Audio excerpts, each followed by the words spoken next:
Trabalhadores dos Correios e classe patronal não chegam a acordo e profissionais continuam em greve. Senado encaminhou ao Supremo Tribunal Federal documento pedindo a reeleição do presidente do Congresso. Deputados estaduais elegem presidente, vice-presidente e relator do processo de impeachment que envolve o governador e a vice-governadora de Santa Catarina. Campanha É por Elas propõe combate à violência contra a mulher.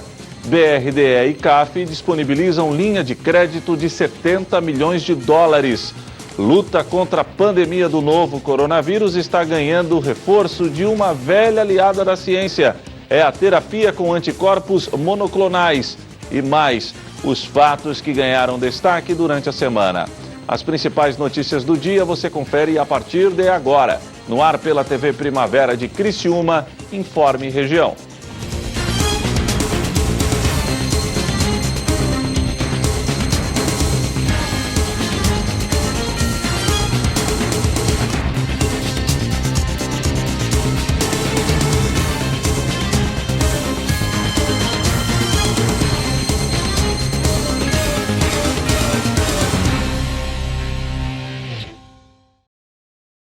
Hoje é sexta-feira, dia 28 de agosto do ano de 2020. A você que sintoniza a programação da TV Primavera de Criciúma, uma boa tarde. Há 10 dias, os trabalhadores dos Correios estão em greve. Ontem, uma reunião em Florianópolis foi realizada e um acordo entre trabalhadores e classe patronal não foi selado. Estive pessoalmente no Centro de Distribuição de Criciúma para buscar mais informações. Acompanhe. Muito bem, estamos aqui no Centro de Distribuição dos Correios de Criciúma. Ao meu lado, Jefferson da Rocha, que é o representante dos trabalhadores. Jefferson, o que de fato está acontecendo? Qual é o pleito de vocês? Bom dia a todos.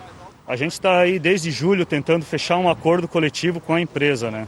Acontece que a gente não consegue conversa com a empresa ela se mostra intransigente, ela se mostra inflexível, ela não aceita discutir a pauta de reivindicações da categoria, que nada mais é do que a reedição do acordo coletivo até então vigente, né, que expirou o prazo no último dia 31. A empresa ela coloca a sua pauta. A pauta da empresa é a exclusão do acordo coletivo praticamente na sua integralidade. Nós temos hoje um acordo que tem 79 cláusulas. A empresa, na pauta dela, ela propõe extinguir 70 dessas 79, que na prática acarreta uma redução salarial de 40% na folha de pagamento dos trabalhadores de correio. Então isso aí se coloca totalmente desproporcional, injustificado, sendo que o trabalhador está aí dia após dia na luta, no sol, na chuva, carregando essa empresa nas costas, né? A empresa ela alega, ontem tivemos uma mediação junto ao TST, onde foi colocada uma proposta da vice-presidência do TST para as categorias e para a empresa, em que a proposta seria a manutenção do acordo coletivo e sem reajuste salarial nenhum.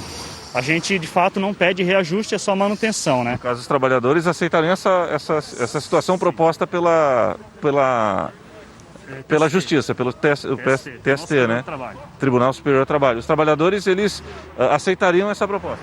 Não, exatamente. Seriam encaminhados a assembleias para o aceite ou recusa, sendo indicativo para aceitar a proposta do TST.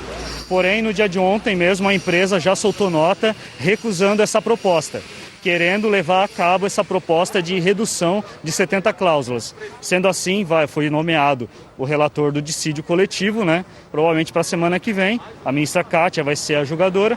Então, a gente está aí no aguardo de uma possível decisão favorável para a categoria, tendo em vista que, nessa mediação, a empresa foi obrigada a abrir o balanço econômico da empresa, sendo que é uma coisa que ela não divulga nem para os trabalhadores da própria empresa, nem para as federações, nem para os sindicatos. Então, de janeiro a junho, a empresa já oferiu mais de 600 milhões em lucro. O que acontece é totalmente contra o discurso que ela alega para poder fazer esses cortes, né? A empresa ela alega aí um prejuízo, um déficit econômico na empresa acumulado, e ela não tem caixa para bancar, né, a folha de pagamento dos trabalhadores. E isso se torna uma falácia, né? Sendo que foi comprovado em mesa que a empresa ela sim gera lucro e muito lucro. E outra questão, a empresa ela não recebe recursos da União. Ou seja, a empresa ela é totalmente autossustentável. Com esse lucro, ela paga todo o seu custo operacional, tanto de operações quanto o pagamento de folha salarial, e ainda repassa 25% para a União em dividendos. Isso. Jefferson, para o telespectador entender então, até a próxima rodada de negociação, como é que vai funcionar os Correios ou como é que está a situação de vocês? Correio em Criciúma, pelo que você me falou, 70% dos trabalhadores parados, é isso? É isso, exatamente. Por conta da intransigência da empresa de não querer negociar e não aceitar a proposta ST, a gente se encontra em greve. A média de adesão está em 70% no estado, assim como em outros estados da federação. Até o dissídio, até ser protocolado, intimado as partes da data do dissídio, que acreditamos que fique para a semana que vem, a categoria se encontrará em greve, os serviços, infelizmente, com seus quadros reduzidos, né? Os serviços estão sendo priorizados, geralmente SEDEX, PAC, as encomendas estão sendo entregues na medida do possível, com consequente atraso nos demais serviços. Tá bom. Obrigado ao Jefferson, representante dos trabalhadores. Essa situação envolvendo os Correios, a gente vai ficar de olho nessa situação, até porque é uma pauta extremamente importante e que interessa a toda a comunidade. Voltamos ao estúdio. O Senado encaminhou ao Supremo Tribunal Federal um documento defendendo a reeleição dos presidentes do Senado e Congresso. O partido PTB já havia se manifestado para que o STF mantenha o que diz a lei. Atualmente, só há reeleição no Poder Executivo.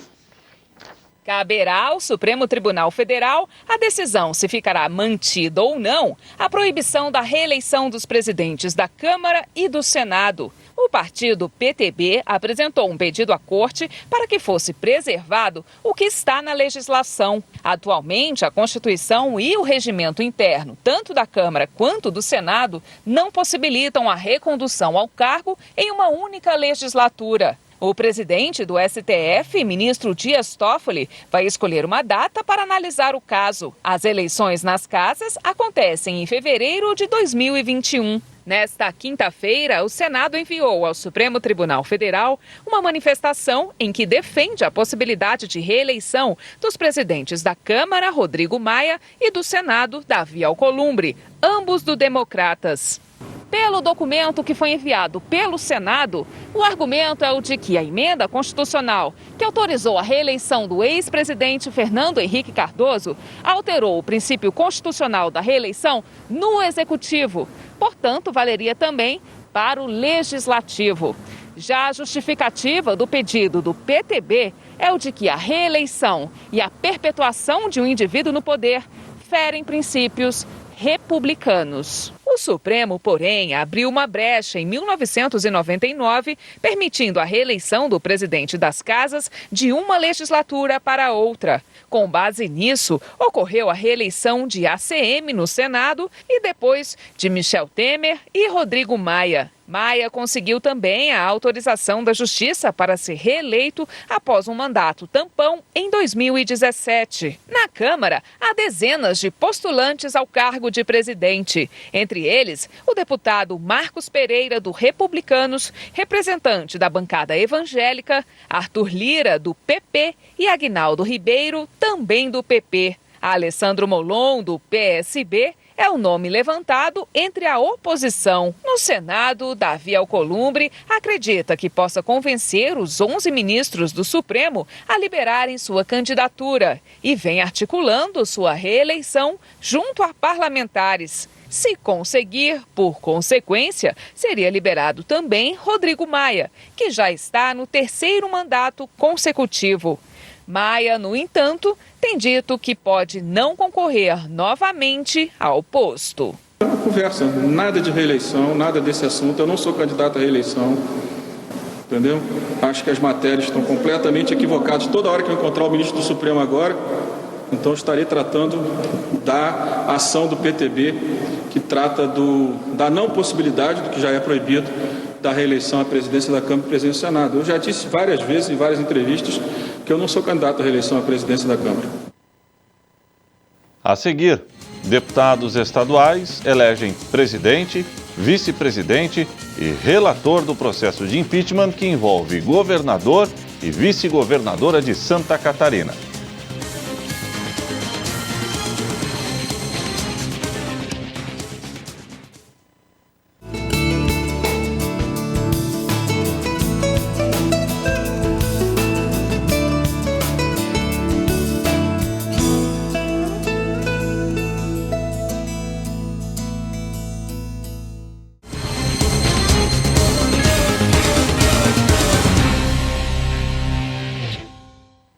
Deputados estaduais elegeram o presidente, vice-presidente e também o relator do processo de impeachment que envolve o governador Carlos Moisés e a vice-governadora Daniela Reiner. Confira. Foi instalada nesta quinta-feira, dia 27, a comissão especial que vai analisar as defesas do governador Carlos Moisés, da vice Daniela Reinert e do secretário de Estado da Administração, Jorge Eduardo Tasca, no processo de impeachment, que apura suposto crime de responsabilidade na concessão de reajuste aos procuradores do Estado. Em votação unânime, foi eleito presidente da comissão o deputado João Amin, do PP. Para a vice, o deputado Maurício Skudlark, do PL. Já para a relatoria, 2 nomes foram colocados à disposição: Luiz Fernando Vampiro, do MDB, e Gessé Lopes, do PSL. Por maioria, o deputado Vampiro foi eleito relator da comissão. Ele indicou o deputado Gessé Lopes para assumir a relatoria adjunta. Independentemente da titularidade de relator e de relator adjunto, este relatório será feito com 4 mãos, com a Gessé Lopes, e em conjunto com as respectivas mãos dos componentes dessa comissão especial, sob a coordenação e administração geral do presidente, deputado João Amin.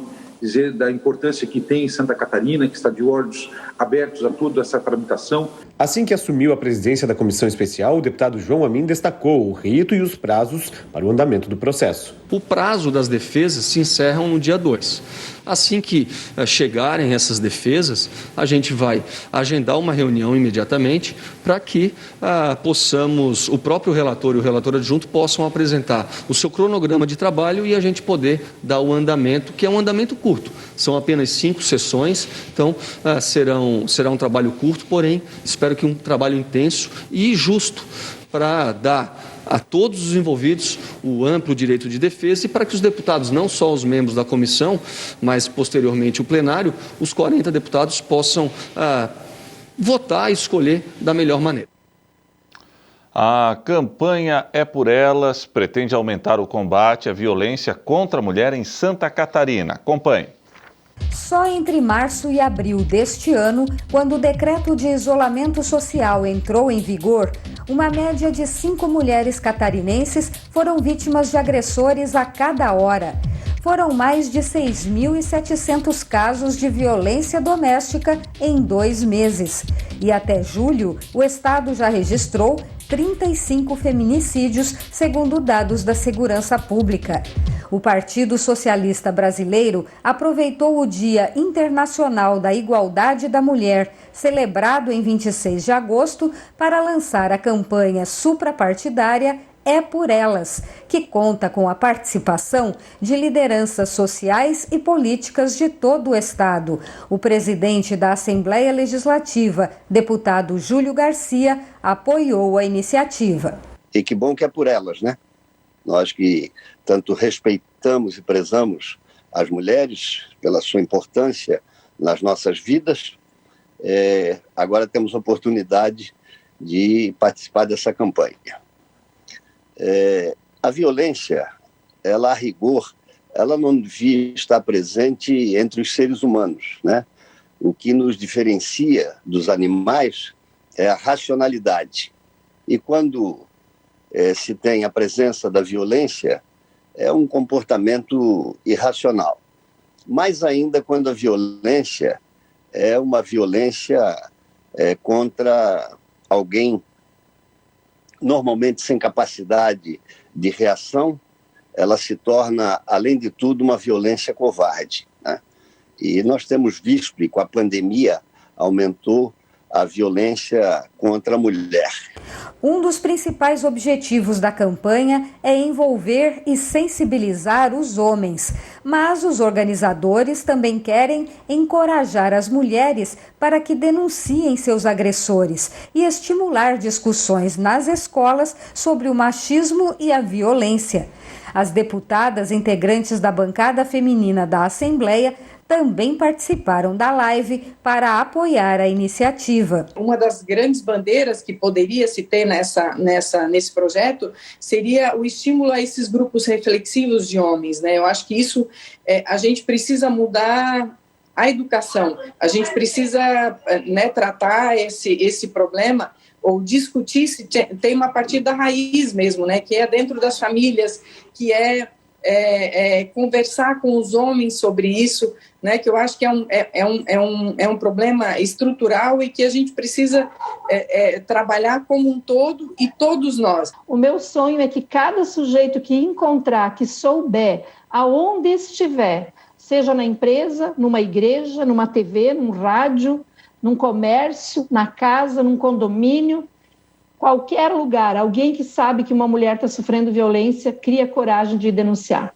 Esse é meu sonho, porque aí significa que efetivamente a gente está construindo uma outra cultura. A nossa luta não é de um partido A, B, C ou D, é uma luta de todos. E não é só uma luta da mulher, é uma luta dos homens também, sim e por que não? Tá? Todos têm filha, têm mãe, têm prima, têm irmã, têm cunhada, então é uma luta de todos, é uma luta da sociedade. Conta com a gente, parabéns, muito obrigada por assumir essa bandeira. Faz diferença quando um homem assume a bandeira da luta feminina num ambiente que a gente tem um machismo que é estrutural, endêmico, gentil e nos rodeia todos os dias. Entre as ações programadas estão pronunciamentos de parlamentares sobre o tema nos poderes legislativos municipal, estadual e federal, visitas a entidades e organizações da sociedade civil para divulgar a campanha e parcerias com entidades e organizações para se engajarem no movimento. O delegado da Polícia Civil, José Ayrton Steng, também participou da live. Ele é o titular da Delegacia da Criança, Adolescente, Mulher e Idoso de Chapecó e falou da importância de iniciativas como esta. A gente acredita muito nessas campanhas, especialmente no efeito pedagógico, né, na difusão e na divulgação do tema, no debate público e amplo, como está sendo feito agora, que eu acredito que é muito mais, tem um efeito muito maior, muito mais positivo do que o nosso próprio trabalho numa delegacia de polícia atendendo uma a uma das vítimas, né? Eu acredito que o alcance desse debate é muito maior e o efeito pedagógico dele é muito melhor, muito mais eficaz. BRDE e CAF disponibilizam linha de crédito de 70 milhões de dólares. A ação beneficiará os 3 estados do sul do Brasil. O Banco Regional de Desenvolvimento do Extremo Sul, o BRDE, e o Banco de Desenvolvimento da América Latina, o CAF, assinaram a primeira parceria entre as duas instituições financeiras. Trata-se de um contrato de linha de crédito no valor de 70 milhões de dólares, o que equivale a aproximadamente 390 milhões de reais ao câmbio atual, que tem como objetivo principal desenvolver projetos relevantes para Rio Grande do Sul, Santa Catarina e Paraná. Os financiamentos, entre outras ações, contemplarão investimentos em inovação, microcrédito, inclusão financeira, infraestrutura econômica e social, eficiência energética, energias renováveis e agronegócio. Será dada ainda ênfase para micro, pequenas e médias empresas, produtores rurais, cooperativas e iniciativas municipais. Entre os itens financiáveis estão capital de giro e comércio exterior, emissão e confirmação de cartas de crédito, emissão de garantias e avais, aquisição de equipamentos e bens de capital e projetos de pré-investimentos e investimentos. Eu acho que a grande característica dessa operação é a flexibilidade e a agilidade dessa linha de crédito. É uma linha de crédito que tem alguns prazos, né, que variam aí de 3 até 10 anos, com até 3 anos de carência. Ela pode ser utilizada para vários temas, tem algumas ênfases, mas não há nenhuma vedação, a não ser as vedações normais de crédito para desenvolvimento. Os clientes, os mutuários preferenciais são todos os clientes do banco, né? Sejam empresas privadas, sejam municípios, né? E também, neste caso aqui, até alguma empresa privada lá do Mato Grosso do Sul poderia ser considerada. O presidente do BRDE ainda falou sobre as possibilidades de acesso ao crédito que beneficiará os 3 estados do Sul. Uma com taxa variável em dólar, que nós, por decisão da diretoria do banco, entendemos de deixar para uma segunda etapa quando a questão da existência ou não da LIBOR de 6 meses estiver mais resolvida. E aí tem ainda duas opções, que são a taxa fixa em dólar ou o crédito em reais, né? Evidentemente que no começo da operação dessa linha, nós vamos ter bastante demanda, como estamos tendo hoje, por crédito de capital de giro, né? Então, seguramente isso vai ser muito focado, né, nesse início, mas depois isto vai se estabilizar. O governador do Rio Grande do Sul, Eduardo Leite, que representou os estados sulistas, defende que é fundamental ter o BRDE fortalecido e que o banco busque a diversificação da sua carteira de recursos. É fundamental que a gente possa ter o nosso BRDE fortalecido, com diversificação na sua carteira, né, de recursos possíveis de serem levados para investimentos pelo setor privado nos nossos estados da região sul do Brasil. Então, há uma diversificação da captação de recursos, o que deixa o banco mais sólido e forte na sua capacidade de dar suporte para investimentos privados aqui nas nossas regiões, nos nossos estados, na nossa região e nos nossos estados. A seguir, as notícias que ganharam destaque durante a semana no sul de Santa Catarina.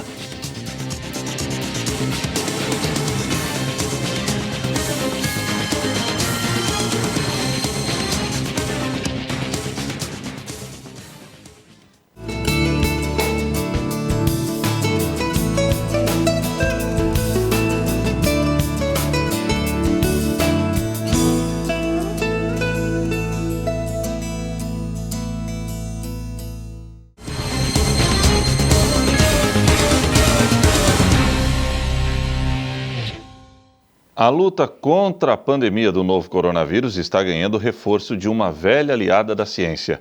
É a terapia com anticorpos monoclonais. A técnica não é nova não, ela foi desenvolvida lá na década de 70, mas está sendo adaptada para combater a Covid-19, enquanto os cientistas não desenvolvem uma vacina eficaz. A descoberta mais aguardada é, sem dúvida, a vacina contra o novo coronavírus, ou pelo menos um tratamento eficaz contra a doença. Acho que todo mundo está, porque é uma coisa que a gente precisa. Todo mundo está esperando a vacina, né? A vacina, né? Uma vacina que nos blinde, que nos proteja, né? Pelo menos a gente respirar. Estamos precisando. A boa notícia é que os cientistas estão cada vez mais próximo de um tratamento que vai contribuir na queda da letalidade da doença, até que se descubra um imunizante eficaz contra a Covid-19. Mas, ao contrário do que muitos pensam, a técnica não é desconhecida pela medicina. É uma terapia desenvolvida nos anos 1970 e utilizada com sucesso para outras enfermidades, como, por exemplo, em alguns tipos de câncer. A terapêutica com os anticorpos monoclonais pode ser eficiente e ter ótimos resultados. Os anticorpos monoclonais humanizados, que a partir dali você consegue, então, introduzir esse tipo de anticorpo dentro do organismo humano para tratar doenças, tá? Um dos primeiros anticorpos monoclonais a ser utilizado foi o anticorpo para o tratamento de doenças alérgicas. Ou seja, é uma grande evolução da medicina, porque a partir dali você pega um anticorpo de um animal e você justamente faz uma hibridização, uma junção com o anticorpo do ser humano, faz com que o organismo receba bem, ele consiga então se adaptar a essa técnica sem efeitos colaterais importantes. Na prática, os anticorpos monoclonais fazem a mesma função das substâncias produzidas naturalmente pelo nosso organismo quando somos expostos a uma doença. No momento em que o vírus invasor passa a destruir as células, os anticorpos entram em ação, atuam como soldados de defesa para nos proteger. Literalmente, eles se grudam aos vírus para destruí-los. São verdadeiros defensores do corpo. A gente seleciona o clone do linfócito B, imortaliza esse clone e usa esse para produzir esses anticorpos.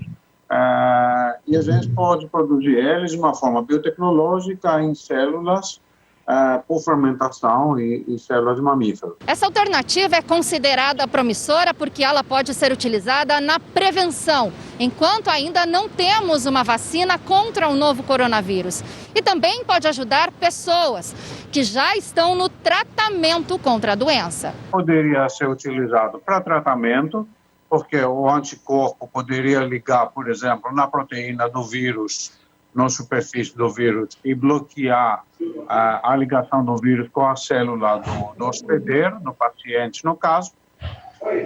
Ou também poderiam ser utilizados com uma método preventiva de curto prazo, porque o anticorpo monoclonal fica em circulação, pode ficar até alguns meses, então pode ser uma imunização passiva. A princípio, estima-se que o período de imunidade oferecido pelos anticorpos monoclonais seja de cerca de 6 meses.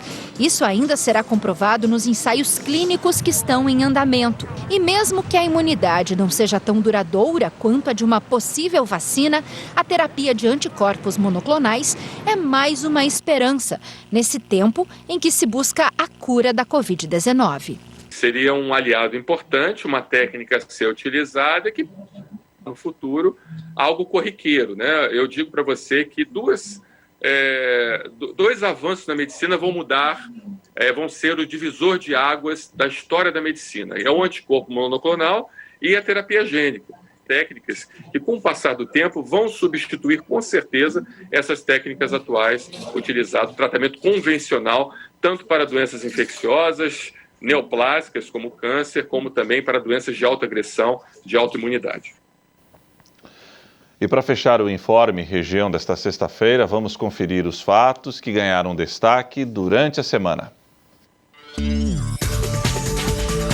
Segunda-feira, deputados federais derrubam veto do presidente Jair Bolsonaro de proposta que torna obrigatória o uso de máscaras em locais públicos. Ao PL 16, 18, o 25 em alguns itens, no 27 o PSL orienta pela não aos vetos, pela derrubada dos vetos. Medida provisória concede linhas de créditos especiais para micros e médias empresas. Nesses próximos 3, 4 meses, então, vai ter muito crédito para empurrar a economia. O Brasil é o país emergente que mais expandiu o crédito. Da mesma forma que foi o país que mais auxiliou os desassistidos e protegeu os vulneráveis. Terça-feira, Câmara de Vereadores de Criciúma aprova fim da duplicidade na cobrança de taxa da COSIP. Quem mora em prédio paga a sua conta de energia do seu apartamento. Ali está, COSIP. É uma tabela, um percentual do seu consumo. Está no Código Tributário de Criciúma, que é a Lei 287 de 2018. Então, conforme o consumo, você paga uma contribuição para o custeio da iluminação pública. Tigre venceu São Bento de Sorocaba e agora ocupa a vice-liderança do Grupo B do Campeonato Brasileiro da Série C. Foi muito importante a vitória nesse momento da competição. Jogada dentro de casa com o time que vem de São Paulo, nós sabemos sempre times mais fortes. Tivemos uma certa dificuldade, mas eu tenho que parabenizar de novo o nosso grupo. Jogou bem, teve uma posse de bola objetiva. Hoje não é fácil fazer 3 gols em qualquer time, você sabe disso. E começamos bem o jogo, nos dava uma segurança melhor. No 1-1, no intervalo do jogo, corrigimos alguns erros e conseguimos fazer 3-1. Então, parabenizei já o grupo e acho que a vitória foi muito importante nesse momento da competição. Quarta-feira, Sindicato dos Trabalhadores da Área da Saúde cobra mais segurança e valorização para profissionais que atuam no São Donato de Içara. Temos trabalhadores hoje em UTI, estado grave, né? Do próprio São Donato, internado no UTI de São Donato, estado grave. E além de tudo, esses trabalhadores estão sendo afastados por causa da própria doença, né? Que estão sendo infectados, estão tendo seus salários reduzidos. Presidente Jair Bolsonaro lançou o Casa Verde Amarela, o novo programa habitacional do governo federal. É um programa vital para o país. E por que é vital para o país? Porque é uma melhora daquilo que já existe e algo fundamental nesse governo é melhorar programas que já existem. Você não precisa reinventar a roda. O que é fundamental? Melhorar a eficiência de coisas que funcionam. Quinta-feira, Moradores do bairro Ana Maria sofrem com constantes faltas d'água. Nós estamos nesse momento há 2 dias para 3 sem água, né? Então tem alguns moradores que chegou a água, mas a parte mais alta do bairro não chegou água ainda. Então a gente recebeu uma mensagem agora que estão com outro problema e é um problema desconhecido. A ameaça de reinfecção pela Covid-19 já coloca em alerta especialistas do mundo todo. Eu estive em outra cidade, em Aracaju, onde eu fui visitar uns pacientes e provavelmente eu tive contato com alguém positivo, porque eu tratei algumas pessoas que estavam com sintomas do Covid. E quando eu retornei a São Paulo, 5, 6 dias mais ou menos, depois eu comecei a apresentar uma dor de cabeça. Eu mesma estou colhendo os meus exames para comprovar que é uma reinfecção, mas eu não estou sendo acompanhada por ninguém. E o Informe Região desta sexta-feira fica por aqui. Eu voltarei amanhã, no finalzinho da manhã, com mais uma edição do Boletim Primavera. Claro, se Deus assim permitir. Boa noite.